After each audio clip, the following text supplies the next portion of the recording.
चलिए आज हम लोग जो है दो चरों वाले रैखिक समीकरण युग्म में वर्ड प्रॉब्लम वाले सवालों को पढ़ेंगे, ठीक ना। शब्द समस्या वाले, इसमें पढ़ करके समीकरण सेट करना होगा और बनाना होगा, ठीक ना। तो इस तरह के सवाल जो है 5 नंबर में अधिकतर पूछता है, 2 नंबर में भी पूछता है, ठीक ना। अधिकतर 5 नंबर में ही पूछता है, ठीक है जी। तो चलिए पहला सवाल हम लोग देखते हैं, भिन्न वाला सवाल है। पहला सवाल क्या है? भिन्न वाला। देखिए 10th बोर्ड में भिन्न वाला, एक प्रॉब्लम वाला और एक 2 अंकों वाली संख्या वाला, 3 तरह का सवाल 2 चर वाले रैखिक समीकरण युग्म से पूछे जाते हैं 5 अंक स्तरीय में, ठीक ना। तो पहला हम लोग जो है भिन्न वाला पढ़ रहे हैं, ठीक है। पहला सवाल हमारा कह रहा है यदि किसी भिन्न के अंश और हर में 2 जोड़ा जाता है तो वह 1/2 हो जाता है, ठीक ना। और यदि अंश तथा हर दोनों में से 7 घटा दिया जाता है तो यह कितना हो जाता है? 1/3। तो वह भिन्न क्या है? तो सबसे पहली बात हमको भिन्न निकालना है ना जी। सबसे इसका कीवर्ड है कि जो निकालना है वही मान लिया जाएगा। भिन्न हमको निकालना है, हमको निकालना क्या है? भिन्न। तो भिन्न बराबर होता क्या है? एकदम बच्चों वाला बात है। क्या होता है? अंश बटा हर। अंश बटा हर होता है। भिन्न बराबर क्या होता है? अंश बटा हर होता है। तो अब देखिए अंश बटा हर, यहाँ तो हमको अंश और हर पता नहीं है, लेकिन इतना पता है कि अंश हर में 2 जोड़ना है, ठीक ना।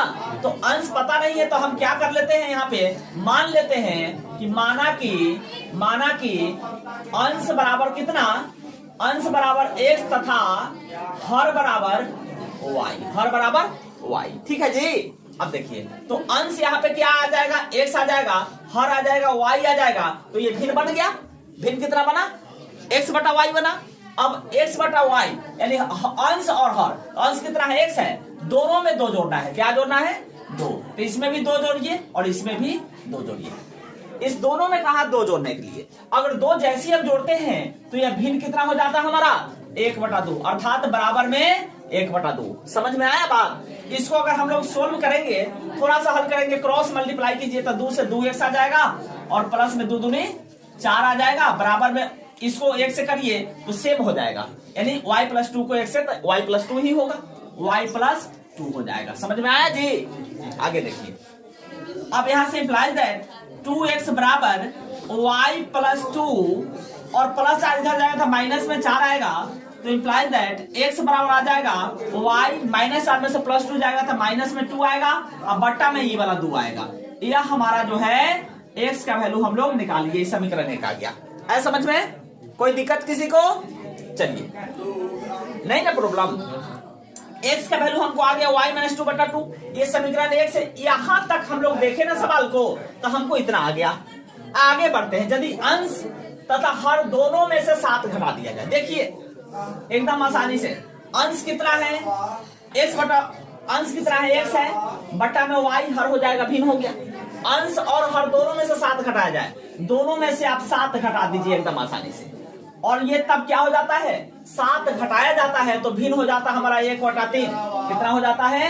1/3। बस है कुछ जी? नहीं। अब इसको फिर यही काम कीजिए, क्रॉस गुना 3 से 3x आ जाएगा, अब -7 तरीका 21 आ जाएगा, बराबर में y-7 आ जाएगा ना जी। अब इस बार करिए क्या कि x का वैल्यू है ना, यहाँ पे y-2/2, इस जगह पे x की जगह पे डाल दीजिए, एक के बार जो है आंसर आ जाएगा। तो 3 प्रतिस्थापन विधि से, ठीक है। 3 x की जगह पे क्या डालेंगे? y-2/2। समझ में आ रहा जी? एक लाइन यहाँ पे, एक लाइन यहाँ पे, ध्यान देने का बात है। y-2/2 है ना जी। अब माइनस में 21, अब बराबर में y-7। समझ में आया? अब देखो यहाँ पे y खाली दिख रहा है ना, y का वैल्यू आ जाएगा, देखिए। तो ये हो जाएगा 3y हो जाएगा, इंप्लाइज दैट 3y -3 दूनी 6 बट्टा में 2, और इस y को इधर ले लीजिए, ठीक है। y को इधर ले लेंगे तो माइनस में y, बराबर में 7 माइनस में है, 21 इधर जाएगा तो प्लस में 21। समझ में आया बात? जी आगे देखिए, इंप्लाइज दैट, अब देखिए बटा में 1 देखिए एलसीएम निकाल लेते हैं तो 2 एलसीएम आएगा। चलिए तो 3y माइनस में 6, अब माइनस में 2y आ जाएगा, 2 से भाग 1 से भाग देंगे तो भागफल 2 आएगा, 2 गुना y, 2y आ जाएगा, और बराबर में 21 में से 7 घटेगा तो प्लस में 14 आएगा, ठीक है जी। अब देखिए जरा इसको, ये हो क्या जाएगा 3y में से 2y घटेगा तो सीधे 1y बचेगा, बचेगा ना जी। एक मिनट, 3y में से 2y घटेगा 1y, अब माइनस में 6 और बट्टा वाला 2 इधर गुना कर दीजिए, 14 दूनी 28 कर दीजिए यहाँ पे, ठीक है। तो इंप्लाइज दैट y बराबर 28 माइनस 6 इधर जाएगा तो प्लस में 6, यानी y बराबर हमको आ गया 28 6 34, आया ना जी। अब देखिए, अब हमको x का भी वैल्यू, यहाँ पे y का वैल्यू कितना आया 34 आया ना, इस 34 को यहाँ पे डालेंगे तो x का वैल्यू आ जाएगा ना, यानी x बराबर आ जाएगा, y का वैल्यू 34 आया है, देखिए यहाँ पे 34 रखिए, अब माइनस 2 रखिए, अब बट्टा 2 रखिए, तो 34 में से 2 घटेगा तो 32, अब बट्टा 2 बराबर 16, x का वैल्यू आ गया 16। तो भिन्न बराबर क्या आया, हमको निकाला भिन्न में निकालना है, तो भिन्न देखिए क्या है, भिन्न है अंश बटा हर, यानी x बटा y। भिन्न बराबर क्या होगा, भिन्न बराबर होगा x बटा y, यानी x का वैल्यू आया है 16 और बटा y का वैल्यू आया है 34, यही हमारा आंसर होगा। समझ में आया बात। चलिए सेकेंड जो सवाल है यह है एज प्रॉब्लम का है, ठीक ना।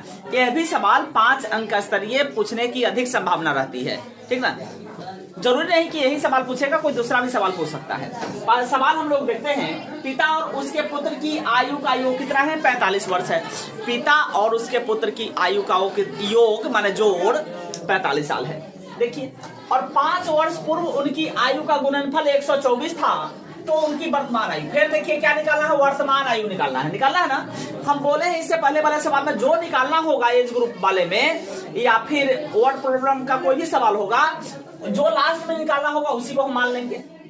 हमको निकालना है वर्तमान आयु, तब मान लेते हैं हम लोग, माना कि कौन कौन यहाँ पे है लोग, तो पिता है, एक उसका पुत्र है, नहीं, माना कि पिता की वर्तमान आयु बराबर 100 वर्ष, ठीक है, तथा पुत्र की भी हो जाएगा, पुत्र की भी वर्तमान आयु कितना हो जाएगा, y वर्ष मान लेते हैं। अब प्रश्न देखिए, प्रश्न कह रहा है पिता तथा पुत्र की आयु का जोड़, माने पिता का x है, पुत्र के y है, अर्थात x प्लस y बराबर में हो जाएगा आपको 45। समझ में आया जी। चलिए इसको हम लोग समीकरण 1 मान लेते हैं, ठीक है जी।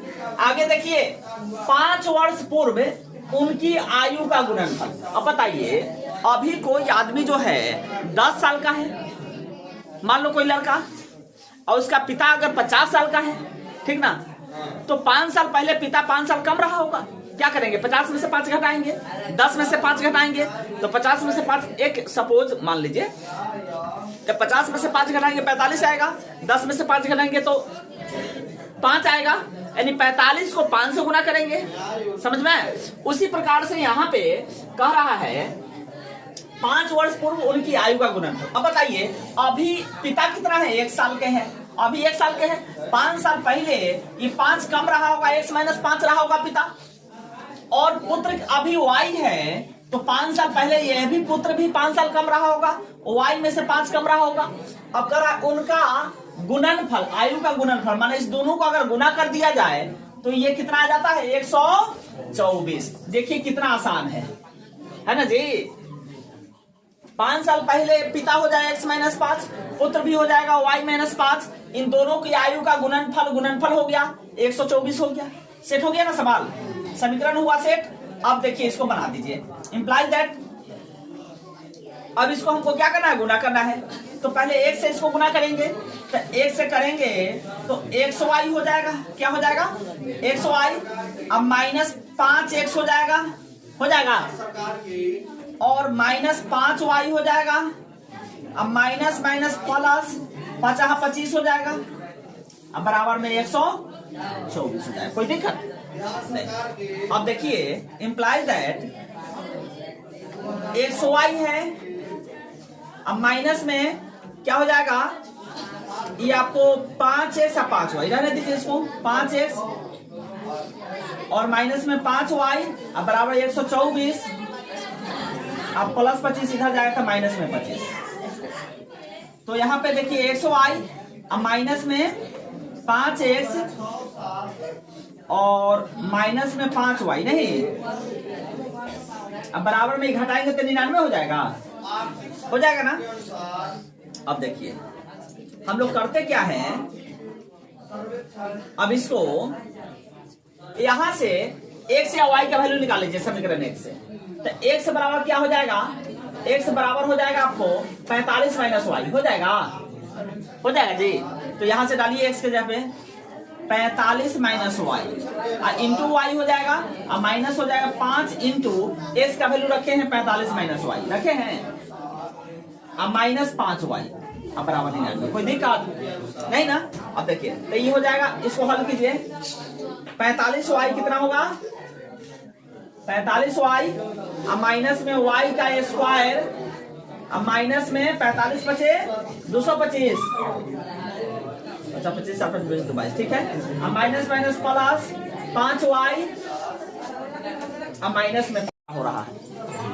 अब देखिए 5 वाई से 5 वाई कट रहा है, यहाँ पे बच रहा है माइनस में वाई स्क्वायर प्लस में 45 वाई, और आपको जो है माइनस में 225, इसको इधर ले लो तो माइनस में 99 का जी बराबर 0, ठीक है। इंप्लाइज दैट माइनस कॉमन करके हटा दीजिए तो वाई स्क्वायर माइनस में 45 वाई, और यहाँ पे दोनों को जोड़ दीजिए तो माइनस माइनस प्लस में हो जाएगा, 9 5 14 का 4, 9 2 11 1 12 और 2 1 3, 324 हो जाएगा नहीं जी बराबर। तो वाई स्क्वायर माइनस में 45 वाई प्लस में 324, अब बराबर में 0 हो गया। अब इसको हम लोग क्या करेंगे, गुणनखंड तोड़ देंगे, समझे। चलिए देखिए इसको गुणनखंड तोड़ते हैं, तो वाई स्क्वायर माइनस 36 वाई या माइनस में 9 वाई या प्लस में 324 बराबर में 0। देखिए 36 9 45 आ जाएगा, 36 गुना 9 कितना हो जाएगा, 354 हो जाएगा। अब इसको हम लोग क्या करते हैं, कॉमन करते हैं, तो इस दोनों में से y कॉमन होगा तो y माइनस 36 बचेगा, माइनस में 9 कॉमन होगा तो y बचेगा प्लस माइनस माइनस 36 बचेगा बराबर में 0 होगा। अब देखिए दोनों में y माइनस 36 बच रहा है, y माइनस 36 दोनों में से कॉमन निकल गया, बचेगा y माइनस 9, कितना बचेगा y माइनस 9 बराबर में 0। अब देखिए जरा यहाँ देखिए y माइनस 36 है, तो यहाँ पे जब हम y माइनस 36 लेंगे बराबर 0, जब हम लेंगे क्या चीज y माइनस 36 बराबर 0, तो y बराबर आएगा प्लस में 36, और जब हम लेंगे y माइनस 9 बराबर में 0 तो y बराबर आएगा प्लस 9, यानी 2 आंसर आया। तो हमको क्या निकालना है, y किसका मान है, पुत्र की। तो देखिए जब पुत्र की आयु आपको जो है हम मानेंगे कितना, 36 मानेंगे। पुत्र की आयु अगर हम 36 मान ले, 36 साल का हो, तब पिता कितना होगा, गलत, संभव ही नहीं है ना जी। पुत्र का आयु जो है 9 साल मानना होगा, वाई का वैल्यू, पुत्र का उम्र क्या मानेंगे 9 साल, तब पिता की आयु कितना आएगा, पिता ज्यादा ना होगा जी, पिता की आयु होगा, दोनों का आयु का जोड़ 45 है ना जी। यहाँ पे देखिए दोनों x प्लस वाई 45 है, तो y अगर हम 9 डालेंगे तो x, देखिए x बराबर क्या है 45 माइनस है y है, तो y के बाद 9 हो जाएगा, तो x बराबर 45 में से 9 गया 26, माने पिता की आयु हो जाएगा 36 वर्ष और पुत्र की आयु हो जाएगा 9 वर्ष। समझ में आया। चलिए